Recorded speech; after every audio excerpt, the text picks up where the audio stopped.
Hi, One Best PR Videos. I'm Peter Loshak. This is our daily MLB pitching preview show that we do with Joe Duffy from OffshoreInsiders.com. Right now we're looking at the card from Tuesday, May 19th.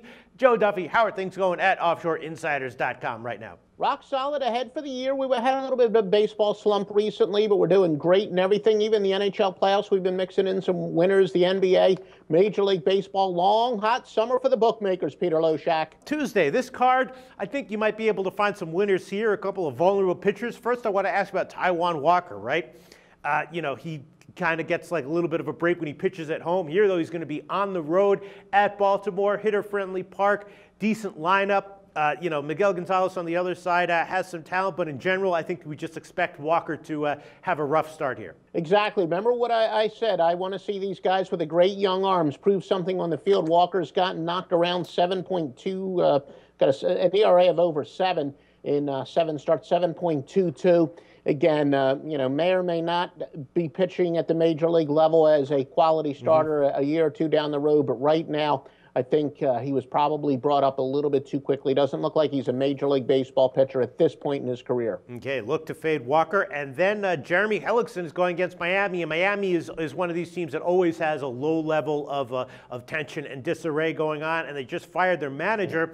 They do have some quality bats in the lineup, though. And Hellickson has been struggling, has been hittable. The manager issue aside, do we expect Miami to maybe hit Hellickson here? I wouldn't say the manager issue aside, because I've said that a lot of teams will, when a manager or coach is changed in the middle of the year, often that works short-term, almost always works short-term. It kind of lights a fire under a team, but neither one of these pitchers are very good. Hellickson, 7.08 ERA his last 4 starts, but probably going to be plenty of runs. Jared Cosart allowing 8 runs in the last 9 2/3 innings, so I would say not a good game to bet the under, although, of course, there is going to be a pretty high total, but I expect some fireworks. Okay, so maybe fade Walker, fade Hellickson, maybe look at the over in Miami, and then Sonny Gray is going on the road against Houston, and Sonny Gray is really good. The problem is just that Oakland has been one of the absolute worst teams in baseball to bet on, and as good as Gray has been, Oakland has still only won half of his starts. Houston's been a good team to bet on. Roberto Hernandez should be hittable, but sometimes he can be okay.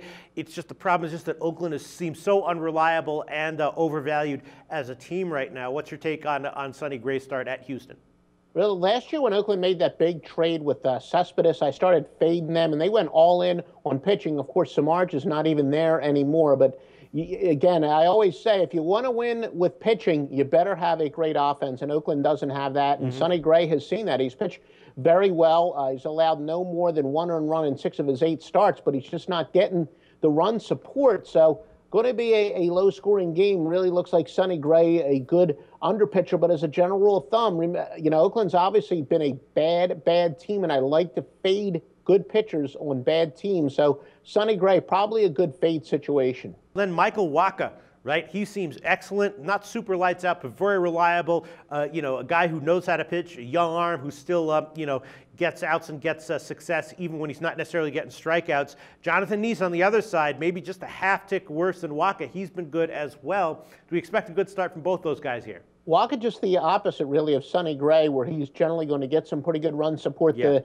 Mets have been a very pleasant surprise this year, but at the same time, I think St. Louis is probably still the better team, and Wacha probably the better pitcher. So I'd give the edge to St. Louis. All right, Joe, is there anything else you want to point out to us from the Tuesday card?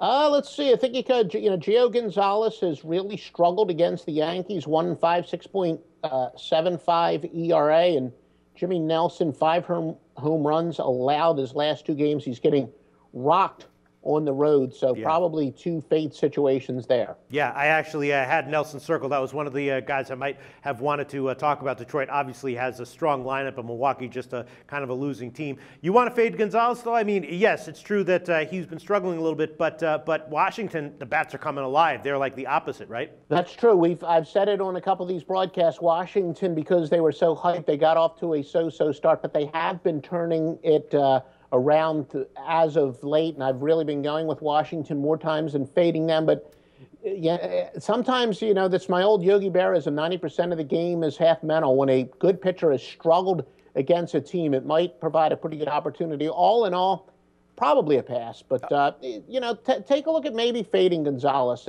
And lately I haven't been doing that against Washington all that much. All right, great advice, Joe Duffy. I think we got some leans here. I think we can expect at least 2 out of Walker, Nelson, and Jeremy Hellickson to get hit. Thanks so much, Joe.